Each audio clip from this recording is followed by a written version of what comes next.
The Nerd Academy podcast is released weekly at 12 p.m. Eastern Standard Time, available on our website at www.thenerdacademypodcast.com and wherever you listen to podcasts. You can find the Nerd Academy podcast on Facebook, Twitter, Instagram, and YouTube. You can also help support the show by going to patreon.com/The Nerd Academy podcast, where every donation allows us to bring you more exciting content every week.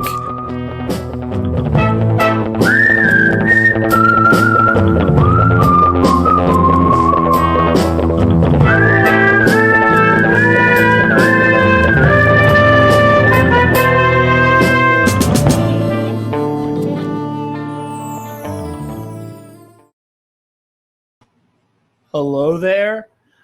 Welcome back to Nerd Academy Movie Club. It's definitely still May. It is not the 1st of July. And we're absolutely recording a timely episode to review Revenge of the Sith because Star Wars Celebration, my vacation, me getting sick, and other work stuff totally didn't embarrassingly delay this episode. I'm Jarod Buckman Stubbs, and joining me as always is my faultless, beautiful co-host Devin Armour. Yeah, I think it's like March 27th. So, you know, Kenobi's right around the corner. But, you know, yeah. I love the lie you're telling where it's like, we're so prudent. This was recorded like 2 months in advance. Yeah. I wish we were that. Yeah. I mean, hey, listen, we both have day jobs, unfortunately. And this is also true. You know, listen, if I could do this full time, this shit would be in the can like 3 months in advance. If I had my druthers, by the time we're recording, by the time you're seeing an episode in October, it would have been recorded in August. If I had my way. One day. One day,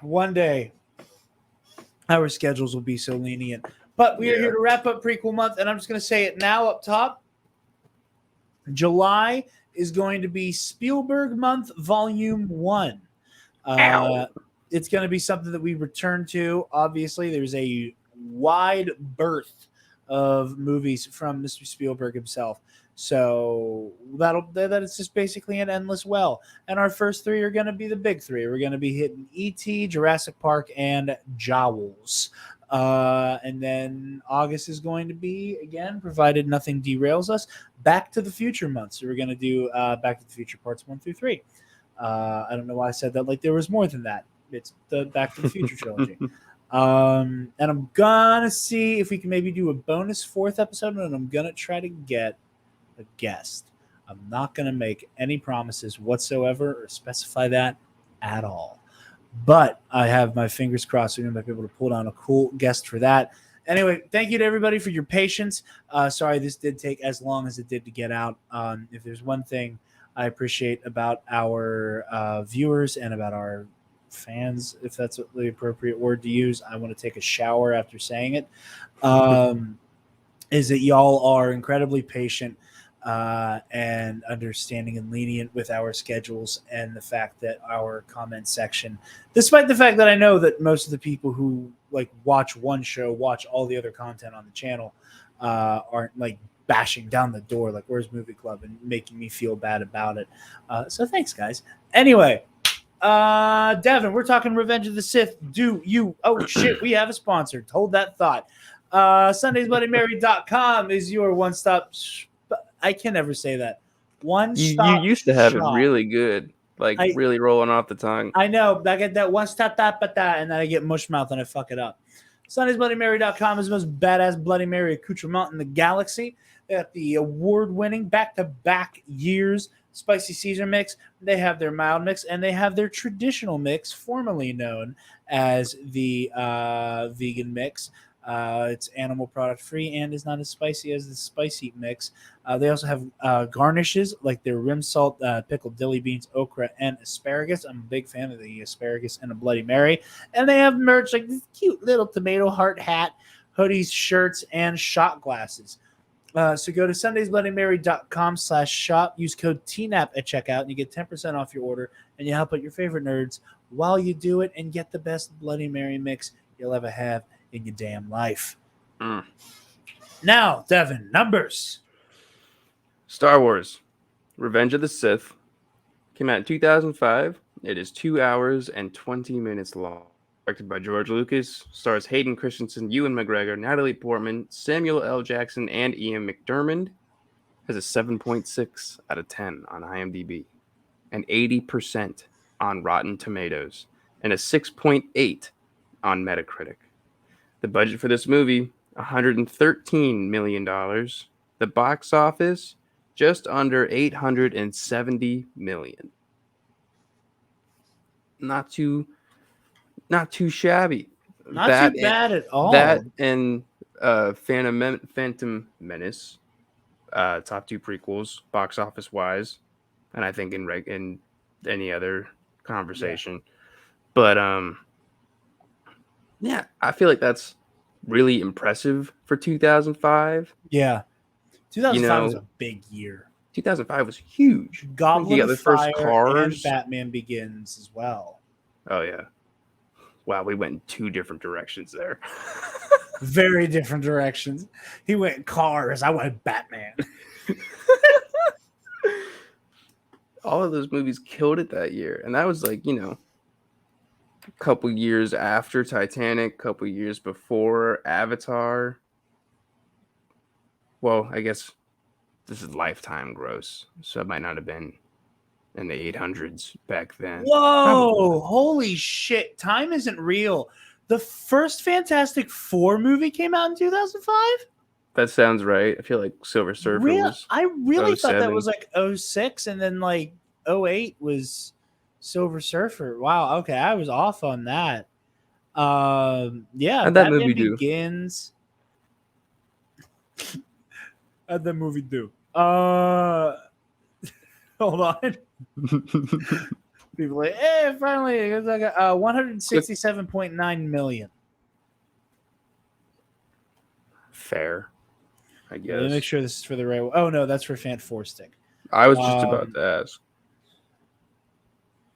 Man, that's so much rather watch that one than Oh Fan my Force god! did. Hot take: the Fantastic Four movies from the 2000s aren't bad, and might actually be good. Elektra came out. Sky High, War of the Worlds, Zathura, Assault on Precinct 13. An absolute heater movie for me. Hitch. Oh, Willie. You Live Here. Hmm. No lip biting, no pelvic thrusts. Throw it away. I love that movie. V for Vendetta, Sin City, Legend of Zorro. 2000 was a big year. I really thought Harry Potter Goblet of Fire came out this year as well. I'm not seeing it. The Chronicles of Narnia. No. Wow. Mr. Thomas. 2005 is a big year. I am flabbergasted. I really, really thought. Nope. Yeah, there it is. I was right. 2005. Harry Potter and the Goblet of Fire.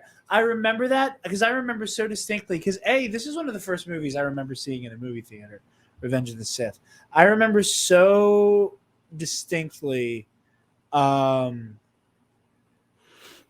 I can't remember what channel, what show was doing their New Year's Eve celebration, but they were but part of it was the year in pop culture in review. And they were and 2005 was the year of the villain. And I remember this haunting montage that had all of the great villains of 2005, like the witch from Narnia. But I remember the two big ones at the end were Voldemort, Darth Vader, and the Emperor. Because it was that shot from Goblet of Fire where he's and fuck J.K. Rowling. Just anytime we talk about Harry Potter, I just got to bring it up. but like that shot where he's like his eyes come open and he's like rubbing his head, and how like haunting that was. Ray Fiennes kills that role. And then that was juxtaposed with the shot in Revenge of the Sith when Anakin's massacring the leaders of the Separatist Alliance, and he like does that like over the shoulder shot where you can see like the Sith eyes. It was like those two juxtaposed together, and I was like, oh, bad guys are so cool. Oh yeah, that's what started it all. And I think that is a good jumping off point to start this conversation, because I think Revenge of the Sith, more than I'd say almost any other Star Wars movie, is hard to talk about in a vacuum.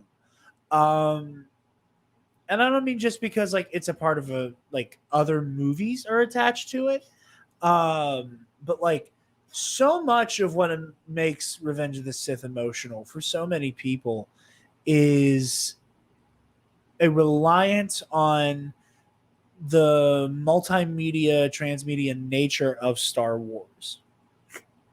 So many people for years discussed how Revenge of the Sith, it's cool. It is spectacle. It is spectacle above all else.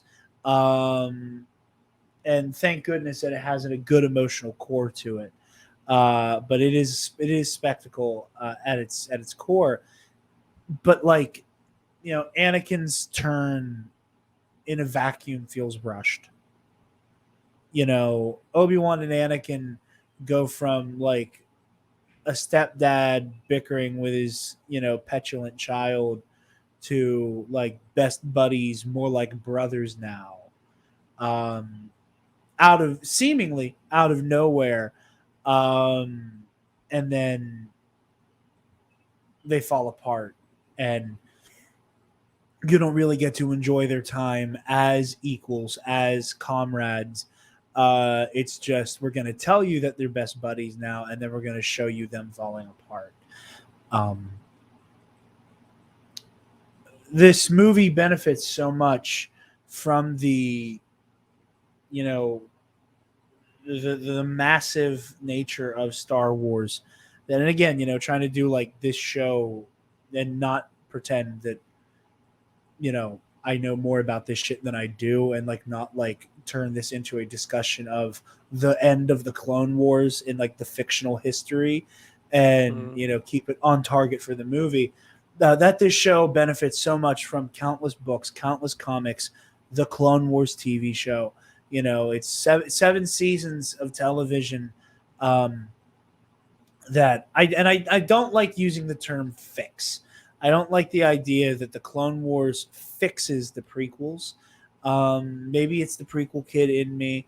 Maybe it's the person in me who just who hates the way that Star Wars conversations online so often lack any nuance whatsoever. But I think it improves, and I think it enhances the experience. And then you have shows that retroactively make Revenge of the Sith hit even harder, like Kenobi, that just wrapped up. I plan on releasing this on Monday, so those of you who are ready for some Kenobi content, tomorrow night we'll be joined by Star Wars Explained. Alex and Molly Damon are coming on for a live stream to do a full season review. And if you want to whet your appetite, Spencer and I did a little hour-long discussion that's on the channel as well. But yeah, no, this movie truly relies on more of the content of Star Wars than I think any other at this time. I think the only other thing that gives it a run for its money would be like some of the TV shows, like The Mandalorian, especially season 2. Is reliant on characters from animation, characters from books, concepts from books, and of course Luke friggin' Skywalker. But yeah, no, this is a very interesting movie to discuss. Devin, buddy, as the normal person with a reasonable relationship with Star Wars, what you think? I think, especially like before we did the podcast, like before even last May the 4th, where we did the OG trilogy. I was just like, loved superhero movies, loved action movies. This definitely felt like both. I also remember like seeing it actually in theaters. It was at the like the IMAX theater at the waterfront. And I just remember it absolutely blew my mind. And I remember that movie made me like the Clone Wars kid that I was, because I loved that show so much. Like all the time that shit was on in our house. And I feel like it just always held a special place. Especially because like as like superficial maybe as it might be, like the CGI is just like off the charts compared to the first two movies. Which There's a immediately, marked improvement. oh A my god, marked it's improvement. madness. I think that's why a lot of the times, like the opening shot, or even like the whole opening scene, and like moments like that have aged so well for me because I remember like being 5 and still just being like, this feels more real than like the previous two movies, I guess. And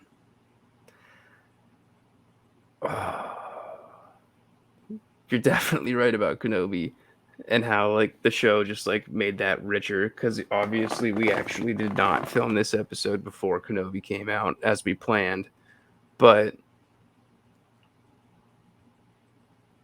Before the entirety of Kenobi wrapped up. yeah, a whole 6 weeks later. I don't know. I feel like there's not too much about this movie you can't say that's already been said, but like from where I'm at specifically, having had that amazing conversation with Bombad cast, I definitely Yeah. fall down more Star Wars YouTube rabbit holes now. And I like piecing together puzzles, or like I'll see a thumbnail that raises a question that I didn't even think to ask. And then I'll watch it and I'll be like, oh shit, like that's cool. So I feel like Revenge of the Sith and us watching it fell into my lap at like the perfect time, because I've actually watched it like 2.5, almost 3 times in the past, you know, over the Kenobi's run. I probably watched that movie twice, and it makes me happy every time, and sad, but mostly happy. Yeah, I mean, it is a beautiful story, and like it's such an important chapter. The something that I think is so frequently not brought up is the relationship that Revenge of the Sith and Return of the Jedi have. Um, again, Star Wars is like poetry, it rhymes. One of my favorite things about this movie, and even though it's not a great fight necessarily, and it happens in the beginning of the movie, the way that like the big climactic fight between Luke and Vader in Return of the Jedi is meant to be directly paralleled by the rematch with Count Dooku at the beginning here. That like so much of that is that evil duplicitous nature that is Sidious, where he's like, okay, the true test of whether or not it's time for you to be replaced is if you can survive this test. And shouts out Christopher Lee, miss him dearly. I wish he was still around to be a part of Star Wars still. Oh yeah. I mean, in general, but specifically, I would love to see like the way he would continue to play Count Dooku. It's such an understated moment of that like shock Mhm. and how appalled he is with Sidious's betrayal, but he goes down with the ship, quite literally. But he's ride or die, and he's just one of those, another person who's just tragically lost in the shuffle. The same way Vader was at Luke's mercy. He couldn't stop him, and Vader wouldn't stop him in the first place because like now it's you or it's me or my kid. Like there's so much there. and like conversations that you could do an entire episode. We could do an entire episode of Knights of the Nerd Republic trying to unpack Luke and Vader's fight, and so much of it would be based on context that is given to us by the opening duel. Yep. You know, like does Vader, whenever Luke, force pulls his lightsaber off of the Emperor's throne, does Vader throw his own lightsaber against Luke's to protect the Emperor? Is he protecting Luke from the Emperor? Is he testing Luke? Like, what is going through his mind? His intent can be unpacked for forever, but what is going through his mind is, oh my God, this is exactly what happened on the Invisible Hand. We're right back to this place. And instead of waggling in front of me, oh, look, he hurt Obi-Wan. We're going to waggle in front of Luke. We're going to kill your friends. And maybe Vader, in the greater canon, I know that Vader doesn't necessarily believe this, and nor does he want it. But like, even then, you could still make the argument that like when Sidious is talking about like, you'll join us and be a part of dark side. When he's mugging at Luke like that to a certain extent, I think that Vader might even be under the same lie that Dooku was. That Dooku was like, yeah, we're going to turn Skywalker and he's going to work for us and we're going to rebuild the Sith after we take over the galaxy, yada, yada, yada. And even though Vader wanted to kill the Emperor for years now in the canon, I think Vader, even to a certain extent, was like, okay, we'll turn Luke and then we'll go from there and then maybe Luke can help me kill you. But I think Vader very quickly realizes that he's being offered up the same way Dooku was. And, it's scary, that level of like, oh God, it keeps happening. And, Star Wars is like poetry. It rhymes. And seeing those things come back through, The Rise of Skywalker, its story is messy as all hell. I've recently come to the conclusion for myself, because I was very much somebody for a long time who was like, Palpatine tells Kylo Ren, kill the girl. Kill the girl, you'll rule by my side. Kylo Ren doesn't actually want to kill Rey because he loves her. But Palpatine's still saying, kill the girl, kill the girl, kill the girl. Rey arrives on Exegol. Yes, as I have planned the entire time, my granddaughter returns, Empress Palpatine. And I've always been like, well, what the fuck was your plan? Because he had her dead to rights on Kefbir. I've kind of come around to the idea that Sidious's plan was survival of the fittest. I will possess whichever one of you makes it back to Exegol. Yeah. And either she'll kill you and retrace your steps back to me, or you'll whack her and I take you. And it's probably that super pumped to find out about the dyad. Yeah, and that part's also confusing, but neither here nor there. But the very idea that like it's like the third chapter of each movie, Sidious is like, y'all can just duke it out to see who gets to be my slave. And it's a through line between all of them. And I just think it's a very specific thing that we get in all three third chapters of each trilogy now. Yeah, that's pretty crazy. I never thought about it that way before. Like freaking Palpatine's ultimatum, or like Palpatine's weird UFC tournament that he likes to throw. He pits his students against each other, and it's it goes. He's consistent. Yeah, he's. That's a word for it. Another thing I want to talk about with this movie, how familiar are you with the deleted scenes for Revenge of the Sith? Isn't there? Well, I'm not. But isn't there one that like changes some shit a good bit? So I wouldn't go so far as to say it changes. It definitely recontextualizes a lot of this movie. And I am the first person to say a lot of the time, if a scene is deleted, it's deleted for a reason. And that it may or may not disrupt the flow, blah blah blah. And maybe it is me being a Star Wars fanboy, and that's why I have this opinion. But this movie has every right to be just like a 3 hour long epic. And I think it is surprising to me the way that Fox basically wrote George Lucas a blank check. I mean, it was Lucasfilm being distributed through Fox, but the fact that the studios did not like tell him no practically ever, and nobody told Lucas no in the making of these movies, and understandably so, that he did not commit to just going all in. There is a deleted subplot that I, to this day, will never forgive them for removing, and they reference it throughout the dialogue multiple times, if you pay attention, about how Palpatine has been in office for longer than he ever should have been, and how the longer the war goes on, the more emergency powers the Senate is giving him.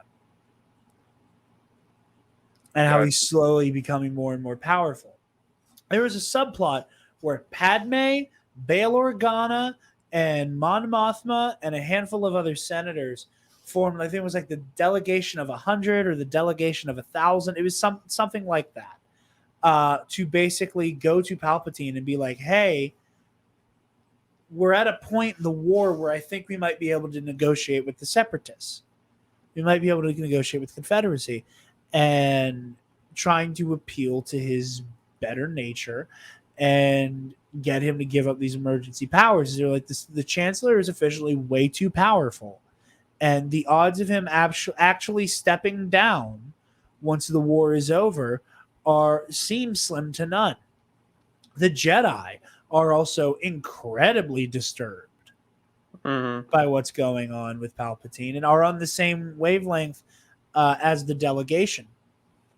And there's scenes of Padme meeting with the delegation.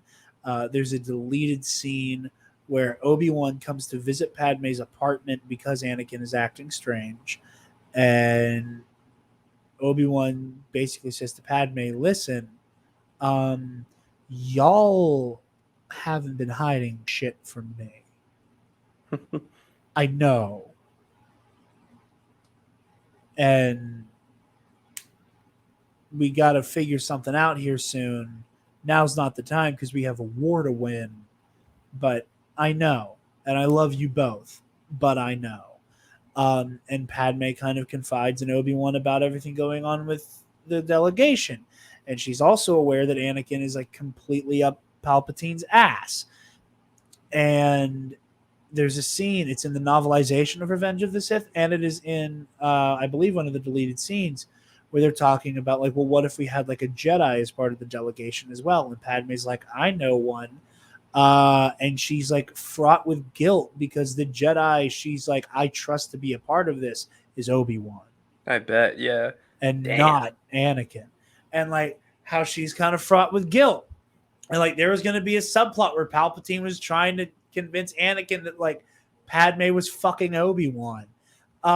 Which, like, that's, like, the only part of, like, the birth of the rebellion subplot that I think you can cut. Yeah. Oh, yeah. And again, and you see you see what it gives, it makes the, you turn her against me because of Obi-Wan. Like, dialogue on Mustafar, more context. Because at first it's like, why are you so, like, out of nowhere jealous of Obi-Wan? And it's because, like, there's an entire subplot that was cut from the movie where Palpatine was convincing trying to convince Anakin that Padme was having an affair with Obi-Wan. Yeah. Which asinine. But yeah, entire subplot removed from the movie. And, maybe it's because liberty has been dying with thunderous applause around these parts, around here in the States a lot lately. But I really think it's poignant, and so much of like George Lucas's vision for these movies. I believe he has the quote of dictator. How does he put it? A democracy isn't toppled by something about like democracies are voted into being dictatorships. Yeah. Because the right or wrong, however you want to look at it, power hungry bastards are able to abuse the system and manipulate the people to get exactly what they want from it. And while this movie is action packed and has some incredible fights and some great moments and all of that stuff, I do wish we got to see more of Lucas's vision for the grand political allegory that is Star Wars. Don't ever let anybody on the internet lie to you and tell you that Star Wars isn't political. Yeah, no kidding. It is not by accident that the head of state title that is used is Chancellor. Because those of you who aren't familiar, Chancellor was the title that Hitler held before he became the Führer. And the Galactic Empire was always meant to be this horrifying eldritch combination of Nazi Germany and Cold War America. It's the stormtroopers on Endor fighting the Ewoks are the United States military and the Viet Cong. And the stormtroopers and so much of the imperial iconography and symbols are based on the Waffen SS and Nazi Germany. It's one of my, and again, I feel like saying that like, oh, this thing that was cut that I only know about because I'm too invested in Star Wars lessens the movie for me. But I really do think it's just a huge missing gap in this story. Yeah. That like I think would improve it tenfold. Like I very rarely you will ever hear me be like, put all the deleted scenes back in the movie. But put these fucking deleted scenes back in the movie. Isn't there one too where it kind of makes like Palpatine seem like he's Anakin's dad? The original,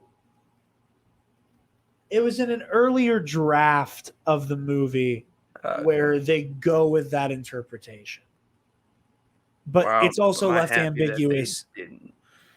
I'm glad they didn't as well, but they also leave it ambiguous as to whether or not he's lying. And that's another thing. So like it's kind of up in the air. There's also this movie started the hilarious trend of Star Wars where they can't stop killing Shaak Ti. This poor woman just dies all the time. What? So, do you know who Shaak Ti is? No. Okay, I'm gonna use the Google machine. I love how Shaak Ti death is one of the first things that comes up. And it's so funny because, like I said, she like professionally dies in Star Wars. Shaak Ti. I'm trying to find pictures that aren't of her in The Force Unleashed in that stupid ass bikini. She's in The Force Unleashed? Yeah. Shit. They're making her rounds. That's pretty cool. Shaak Ti. Jedi Master Shaak Ti. In The Force Unleashed in the goofy ass fucking bikini outfit. Anyway, There is a deleted scene from the beginning of the movie where Shock T, because there's like the Clone Wars that came out in 2008. There was also the Clone Wars micro series that was made by the same people who made Samurai Jack that came out in the early 2000s. It's all on Disney Plus. It's great. Oh, that's cool. Yeah, and like the first 2 seasons cut together make for like 2 TV movies basically. I highly recommend them. The end of the second, they're great. The end of the second season was meant to be like the direct lead into Sith. And what we see happen is Shock T kind of like either gets captured or kidnapped or killed or follows General Grievous onto the Invisible Hand to rescue the Chancellor. Yeah. There's a deleted scene where where Obi-Wan and Anakin are on the Invisible Hand. They're making their way to the elevator, and they're cut off by Grievous and like a small like squad of droids. And Shock T is like prisoner in front of Grievous. And she has her whole like, I tried my best. I'm sorry I failed. Grievous calls her Jedi scum and stabs her through the back, through the throat. Or not like through the throat, but kind of like clavicle area. And just kills her. The scene then kind of turns into this weird like slapstick comedy.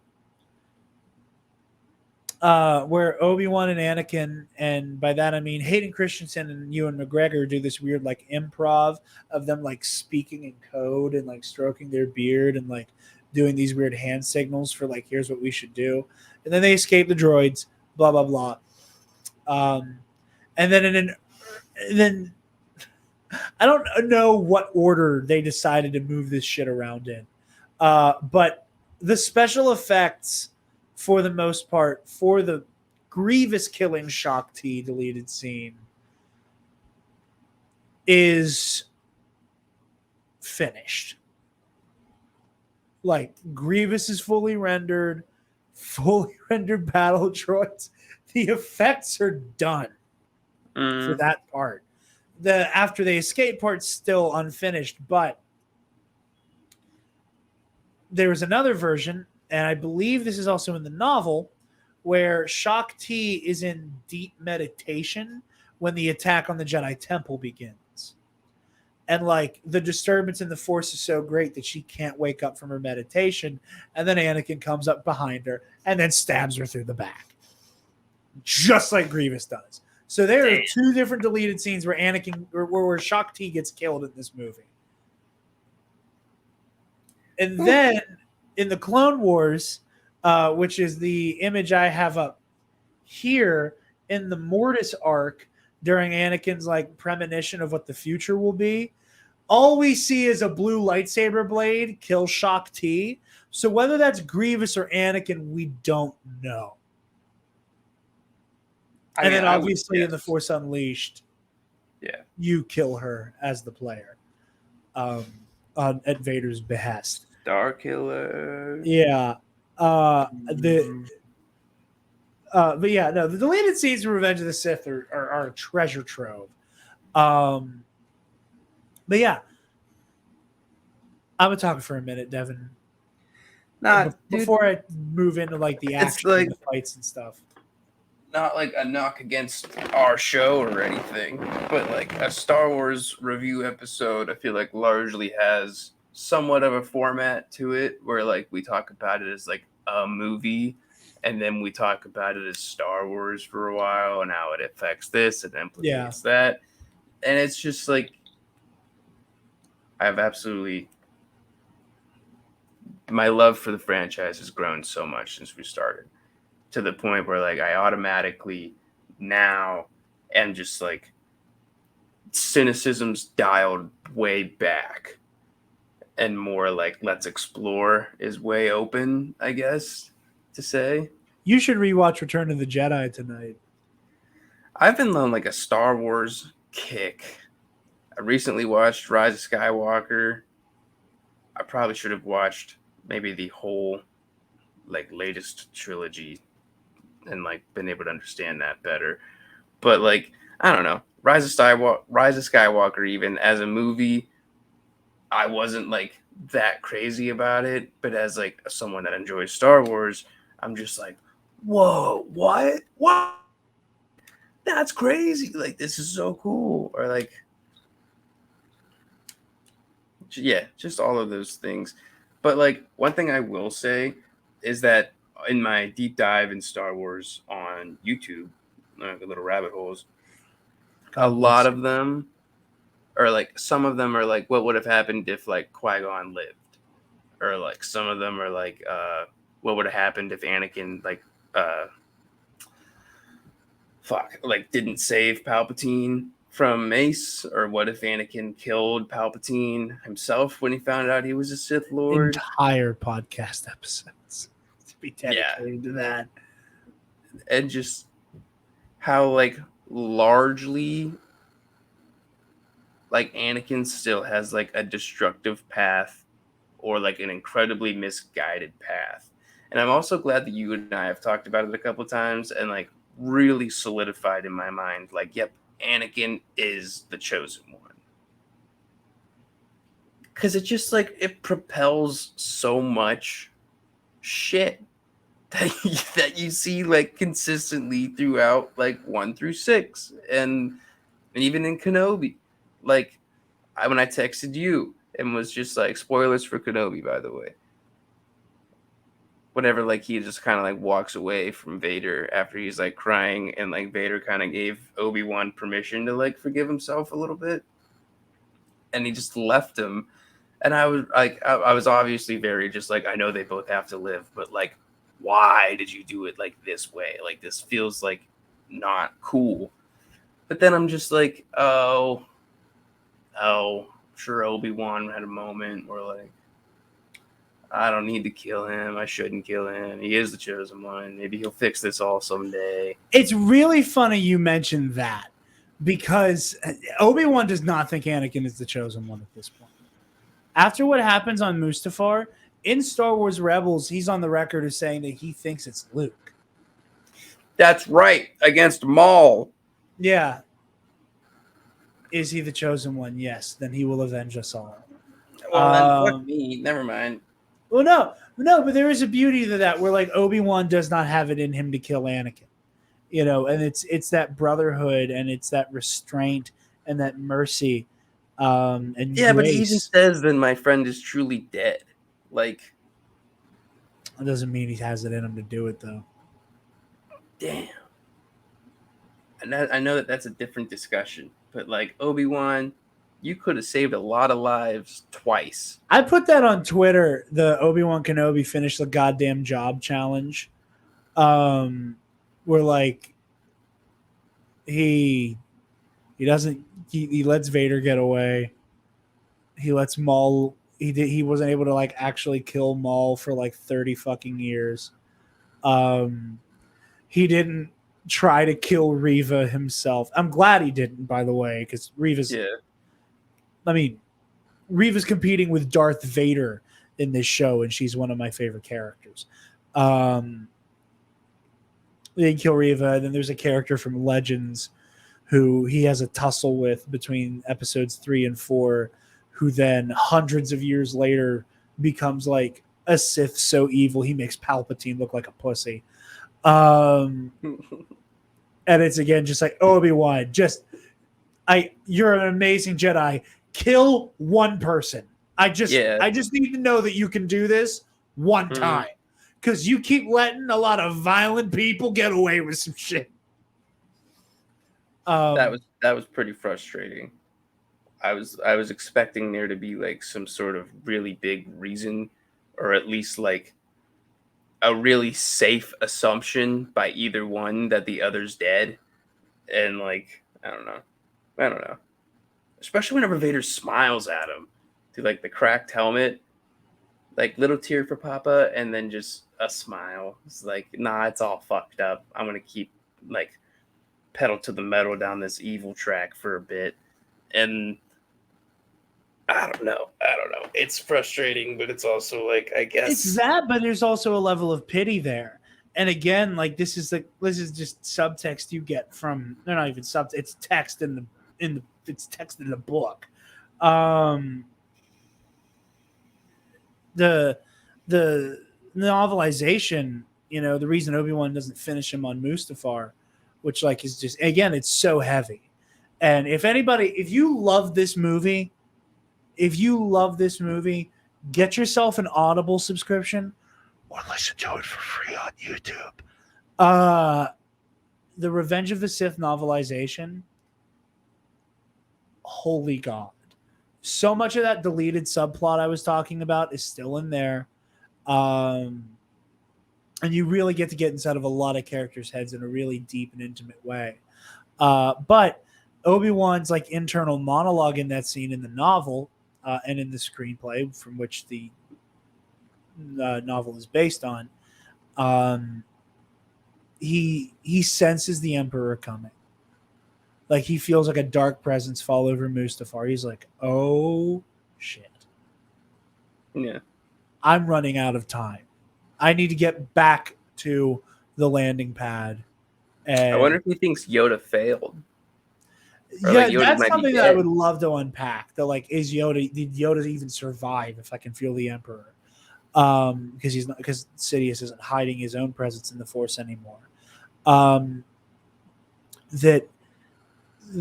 he feels him coming and he sees what's happening to Anakin and he goes, I don't have time to try to rescue Padme and kill Anakin. And also it says something to the effect of Obi-Wan decided that he would let the Force decide what would happen to Anakin. He himself was not feeling merciful. So like he let it happen. Yeah. He was like, I'll let God sort you out kind of thing with Obi-Wan. I don't have to kill you, but I don't have to save you either. Going all the way back to March. But yeah, no, it's haunting. Their relationship is so dark, and I think it's a good transition into like the action in this. I think the action in this movie is phenomenal. I do rag on this movie a lot. I give it a lot of shit. And it's because it is so often held up as like this unimpeachable highlight of Star Wars. That like part of my annoyingly contrarian mind needs to like, well, actually, if you're going to come after the one that I like, I'm coming after this one. But all of the action, with the exception of the fight between Obi-Wan and Grievous, which is absolutely there to sell toys, but it's still cool. Mm-hmm. There's such a purpose to it. And, there's some things I wish were a little bit more fine-tuned. I think the fight between Windu and Sidious, it's not terrible. It could use some work. I think there's a lot of close-up. Again, thanks to Star Wars Shot by Shot, one of the coolest Twitter pages out there, and Pablo Hidalgo's constant quote tweeting of it. I didn't know just how much of the fight between Sidious and Mace is Ian McDiarmid's face like glued onto another person with CGI. I knew a lot of it was stunt work from the behind-the-scenes stuff, but I didn't realize just how much was not Ian McDiarmid. But yeah, everybody brings the heat. Ewan McGregor and Hayden, just incredible athletes, with their stunts here. Again, I don't know if it's on Disney Plus. I'm sure it's on YouTube somewhere. Because every Star Wars movie from Phantom Menace on has a making of documentary. Like a full length, like a feature length documentary about it. We talked about the beginning when we did Phantom Menace. The Last Jedi has another great one called The Director and the Jedi, which focuses on Rian Johnson and Mark Hamill's like journey of how they, created Luke for The Last Jedi. But the one for Revenge of the Sith is all about the Mustafar duel. Like it is like an hour 15, if I remember correctly, of just here's how we made this fight. Here's how we did the special effects. Here's the choreography. Here's us doing this. Here's us doing that. Here's like the second unit flying halfway across the world to film a volcanic eruption so that they can have one shot during the fight of an actual volcano erupting. Like it is again, it is the Lucasinian maximalism at play. And again, I do wish that some of these fights were shot more in the wide. I want to see more of that choreography, and it's because you see the choreography in that documentary. You see how hard Hayden and Ewan are training, and you see how down to a science they have every single step, every single blade stroke. And I wish it got more credit. I wish we got to see more of it. Totally agree. Yeah. But on top of that, I do. The fight between Yoda and Sidious grows on me more and more every time I watch it. When I was a kid, I was like, okay, this is cool. I've never been a big Yoda guy. I love him as a character. Like, he's important to the mythos, but I'm not a Yoda person. But I was like, I want to get back to Obi-Wan and Vader as a kid. And even growing up still, I was like, okay, I know this is important, but I like this more personal fight. Yeah. The older I get, the more and more I appreciate the literal avatars of the light side and the dark side throwing down. And the more I appreciate the stakes of that fight. Yeah.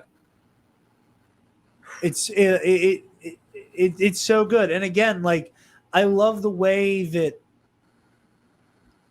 the whole franchise, or the Skywalker saga, I think it's interesting that the Skywalker saga, for each trilogy, really, it is the first and third chapters that have the most the biggest ramifications for each following story. Like the Phantom Menace, at the end of the Phantom Menace, you lose Qui-Gon Jinn, and as we've said before, you have now removed the person who may have been the only individual who could have saved Anakin from the board.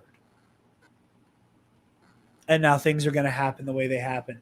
And then in Revenge of the Sith, Anakin makes the decisions that he makes and is, taken advantage of by the Emperor, and all of these things that lead to 20 years of darkness. And in A New Hope, Luke has to accept the call, and they have to find Han Solo. And all of these things happen in a specific order of events. Mm-hmm. And then in Return of the Jedi, Luke is able to save Vader's soul, and he's able to choose the light over the dark. It's the first and third chapter in each one that is the most we are making decisions. And it's that middle chapter where it's and we now need to suffer the consequences of the previous decisions. It's just, I love it. It's a phenomenal story. And yeah, you sounded like you were revving up to say something. I was going to ask if you were going to elaborate on that thought so I could run to the restroom super fast. Run to the restroom super fast. Super fast. I'll be right back. Good point, though. I totally agree with what you're saying. Yeah. No, I think that this I think it's there's something about this is nothing to do with that point, but just another thought that I have. I think the visual language of Revenge of the Sith is part of why it is such a mainstay with Star Wars fans our age. There's the color palette to it. It's not, the color palette is different from the other two prequel movies. obviously, these are, Attack of the Clones is the first movie to be shot completely digitally, but Sith has a distinct color palette and a vibrance to it. I don't even know if the word's vibrance, but Revenge of the Sith feels very visually distinct from the rest of the franchise. And I think that that's part of why it's so ingrained for so many Star Wars fans. That, like, there's an iconic nature to Mustafar that, like, because of lore, maybe Geonosis has, but I don't know. There's a lot of, like, the visual language of this movie that feels unique to Revenge of the Sith. And yeah, now I'm just going to wait for Devin because I think we're going to wrap it up once he gets back.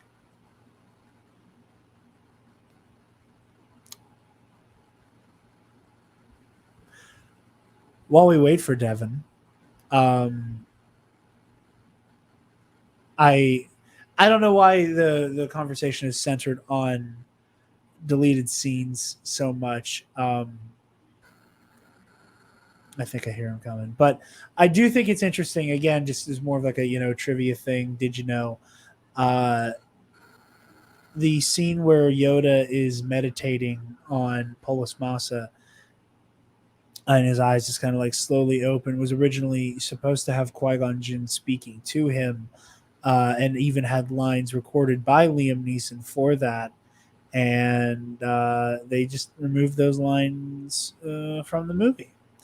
And another interesting little thing that is a victim of the deleted scene that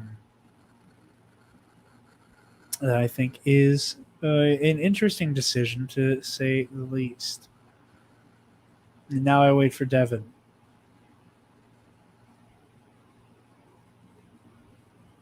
It will be here shortly, I hope. Come on, Devin.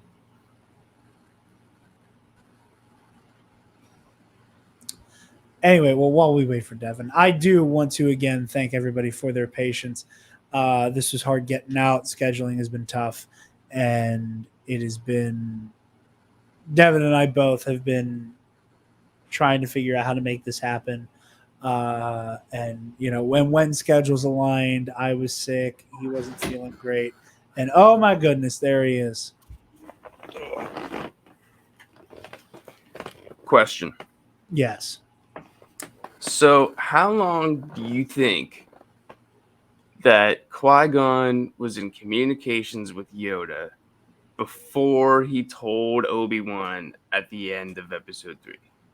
So there is an arc of Clone Wars I highly recommend to you from season 6, the Lost season, that has a good answer to that question. And it's funny you said that because I just said while your headphones were off that was like dovetailing into another deleted scene. When they're on Polis Massa right before Luke and Leia are born, and there's that shot of like Yoda meditating and then opening his eyes. Mm-hmm. He is talking to Qui-Gon in that scene, and Liam Neeson recorded dialogue that they just didn't use. But yeah, Qui-Gon is canonically the first Jedi to figure it out. Really? He's the first Jedi to figure it out. And like they kind of, it's interesting because they basically explain it as you can, even if you don't figure out how to like do it when you die, Mm-hmm. you can still learn to become a Force ghost after you've died.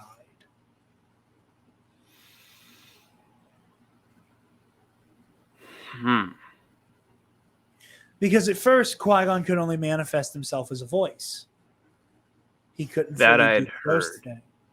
And he And had then- to slowly gain and, become one with the Force to the point where he could manifest physically. Again, that's a lot of weird Force. Figured it out. That's a lot of weird Force shit. That again, that's a whole episode of Nights. Yeah. Which again, it's why Star Wars: Revenge of the Sith is such a integral part of the tapestry of Star Wars. is that there's a lot of concepts that are introduced here that get expanded on throughout the franchise. We're coming up on an hour here, Dev. Are you ready Yeah. to final thoughts, letter grade, and bring it home? I am, yeah. As far as final thoughts go, wonderful way to, I would say, one, wrap up a trilogy, especially one that basically covered 20 years of ground. Yeah, That's hard to do. I feel like that's 13, like but yeah.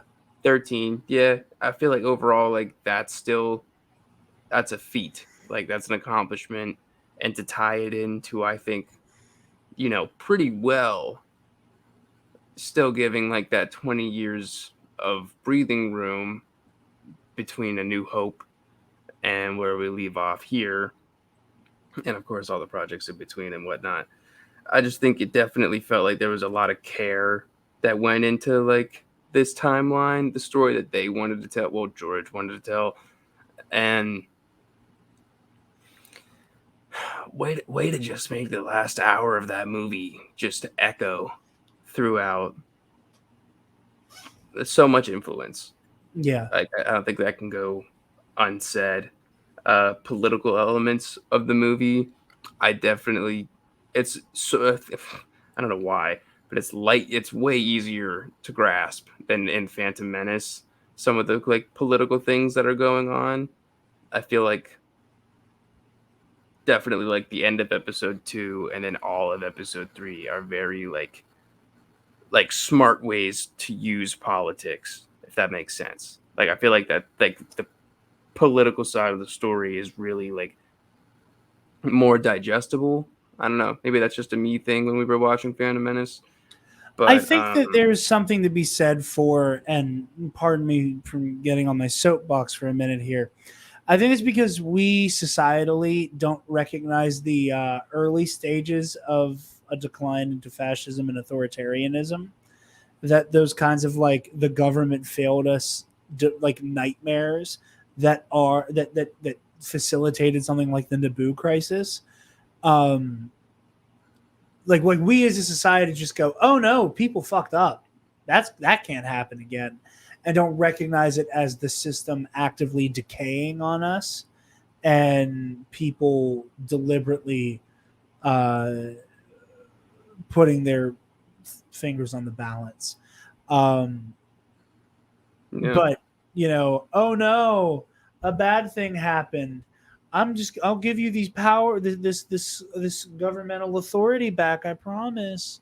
And the actual moment where you go from a republic to an empire are things we've seen and are more easily defined than yeah, the oh no, we're so drowned in bureaucracy and all, this corporation has a seat at the table of government.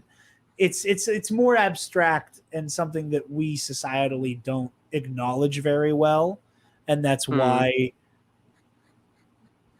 that's why governments like the empire have risen in the real world, is that we as people are bad at recognizing when we're at Phantom Menace, and by the time we realize we're in Revenge of the Sith, it's too fucking late. yeah. Hmm. I no, I agree with you.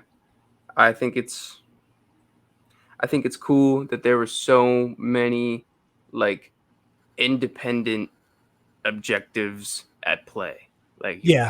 Palpatine's objective, Anakin, the Jedi Council, Obi-Wan, trying to like figure out Anakin and the Council at the same time. And just really good execution there. Of course, awesome to see Chewbacca in this movie. Just the whole Wookiee planet was just like such a cool fucking place to go. And like I'm happy that Yoda was the one like that was there. Like that just made me happy for some reason. Um, Also, shout out to you for, I believe, in the audio commentary of like, for some reason, really grounding me in Padme's death. Like, me being over here, just like, yeah, like, what did happen? Like, did Palpatine, like, suck the life out of her?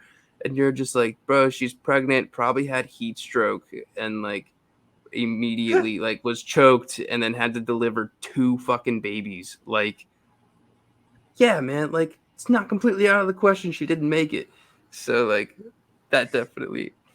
And here comes George Lucas after writing this really complex political narrative. She's sad. Like that's it, and that's all we got. Just she's sad. Yep.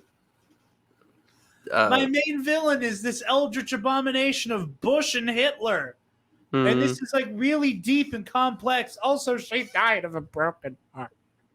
Yeah. Trash. Again, I wouldn't go so far as to say trash, but questionable. Questionable. I don't know. The broken heart thing, I think that's pretty whack. The heat stroke and she's pregnant thing, I like that. That makes sense. Vader's suit construction, the Mustafar fight, seeing the Death Star in its early days, seeing Luke and Leia go off. You can't beat moments like that. This movie definitely, I don't even know what to say. Those final moments are exactly the chaser you need. And it's something about it's what I love about Star Wars is even the stories where the bad guys win. And I don't know, let this be my treatise on why quote unquote badass dark Star Wars is kind of antithetical to the entire concept of the story. That The Empire Strikes Back ends with Luke, Leia, Lando, Chewie, the droids going, all right, that was crazy. Holy shit. We're going to find Han. And that resolve of we're going to get our friend back. And Revenge of the Sith ending with everyone's dead. It's an empire now. But in these children, we have hope. And as fun and as fascinating as getting into that dark place with Vader is, like in the comics and books and all of that stuff, as fun as it is to go to that dark place with Darth Vader, even those stories, the undercurrent for all of it is the chaser of hope that we know he comes back. Mm-hmm. We know when he becomes one with the Force, what his heart looked like. And I think that is so important to Star Wars, that these stories, even when the bad guys win, end with, but the fight isn't over. And it's never over. I love that. I think it's beautiful. I do too, man. Letter grade B. Everything considered, looking at it as a movie, and then looking at it as what it means to me personally, what it means for Star Wars, what it means for people everywhere. You gotta take the good and the bad and the wonderful and the fucking just interesting decisions. But definitely, a B. Super solid B. Pendulum shifts in my brain from B+ to B-. So I agree with you completely on, I think, solid B. There are definitely way less head-scratching decisions in this movie than the ones that happened in Attack of the Clones. Again, this is not... it's a Star Wars fan in me that refuses to delve into the absolutely toxic type of we're going to rip this movie apart type mentality. Simply because too many people have been harassed over Space Wizards for me to do that in good conscience at this point. But I think the Revenge of the Sith is I do think Phantom Menace is the best prequel. I to this day have fully accepted that as my opinion, that I think that Phantom Menace is the most solid movie of the bunch. But Revenge of the Sith is probably the one. Revenge of the Sith is the easiest one to put on because it's nonstop action and the emotional beats hit super hard because it is what it is. It is the birth of this iconic arch-villain. It is the friendship in flames. It is all of these things that if you're a Star Wars fan, means the world to you. It is the instigating moment where that basically allows the rest of the story to take place. So yeah, I agree with you completely on B. Guys, thank you again for your patience and for watching. Devin, where can the lovely people find you? Guys, you can follow me on Instagram at Devin J. Armel or Twitter at DevinArmel31. Yes. Jarod, about yourself. You guys can find me on Twitter and Instagram at DarkJedi2552. And you can find the Nerd Academy podcast on Facebook, Twitter, Instagram, YouTube, and on our website, www.thenerdacademypodcast.com, where, if you're feeling generous, you can donate to our Patreon. Give me $1. Speaking of our patrons, thank you to our $10 alumnus, Nick Johnson, and to Paco, or as he's going by on the Patreon, use code TNAP at saveinfowars.com for 5% off your order. That's saveinfowars.com, 5% off using code TNAP. Ladies and gentlemen.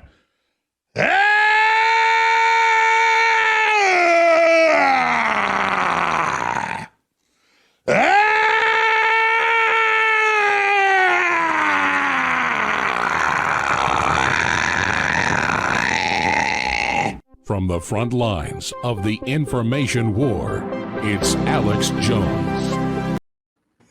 Anyway, guys, so excited for Spielberg month. Oh, yeah. See if we stick the landing on this one.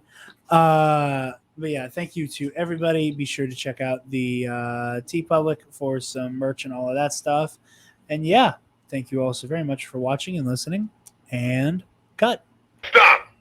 Move away from the cookie jar.